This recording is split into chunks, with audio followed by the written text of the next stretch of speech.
Skinamarink is what nightmares are made of. I don't even know how to constructively talk about this movie in a critiquing manner, because this isn't just your ordinary horror movie. This is something extremely unique and experimental. Skinamarink is surprisingly very simple. It has a very narrow, loose narrative. You follow these two kids who wake up in the middle of a night to find their father missing, and all the windows and doors in their house have completely vanished. And that's pretty much all we get for a narrative with Skinamarink. There's not a driving narrative with characters that really push the plot forward. It's like experiencing sleep paralysis. That's the best way for me to describe this movie.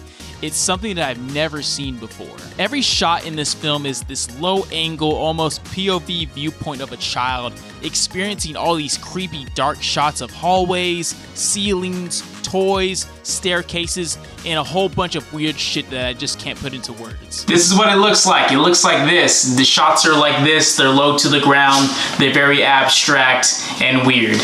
And there's my dog. Hello. There's no score in this movie. All you hear is old TV static and cartoons playing in the background, and weird demonic voices coming from dark hidden passageways and dark places of the house. It's just so odd. This movie is silent for about 80-90% of the film. We get a couple jump scares here and there, but most of the time it's just blank, mute nothingness, and it's so creepy. It's like this dark void of just eeriness that I just can't really describe. I'm having trouble writing down and critiquing these thoughts for this film. 99% of the shots in this movie, you cannot tell what is going on whatsoever.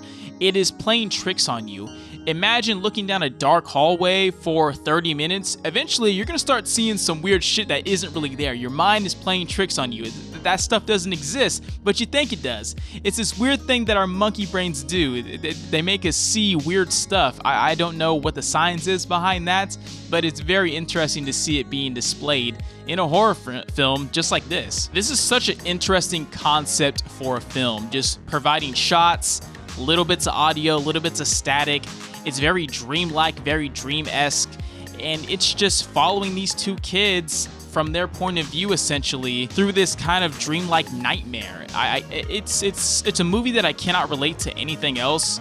Maybe like the found footage movies back in the early 2000s and the 90s, like the Blair Witch Project, maybe in that realm, but this movie is just in a whole league of its own. It strips down all the traditional horror movie tropes and horror movie things you think you're gonna see in a movie. This movie has pretty much none of that. It doesn't have a big slasher villain. It doesn't have these, beautiful crazy scores or these crazy jump scares or these crazy amounts of blood. It strips all that away. It is such a confusing movie to try and describe. I'm having so much trouble right now. While I enjoyed this unique concept, this is something I haven't seen before.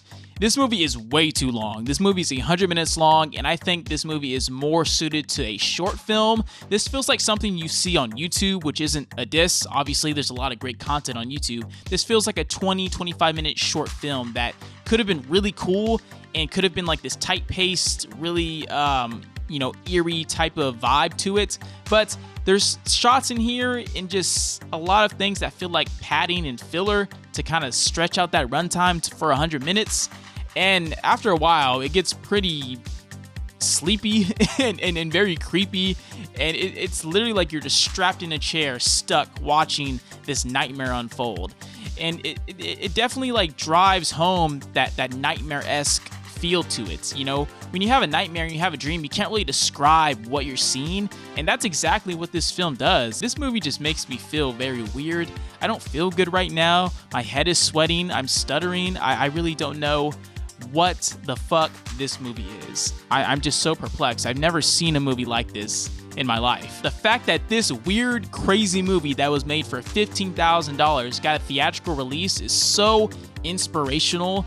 I really just can't believe that movies like this are on the big screen. That's so cool that these movies are getting recognition, and I definitely have a lot of respect for the people involved creating this film. I mean, this is just such a cool, unique project. It's not necessarily for me. I don't think I'm going to be rewatching this movie very frequently. I don't think it's the most scariest thing of all time or the scariest movie of the decade. No, it's nothing like that, but it's very interesting, and it's not going to be for everybody, but I think you should check it out. It's just something you should experience maybe once, maybe, smoke a little something, drink a little something before you watch this movie, and you might have a weird, crazy time.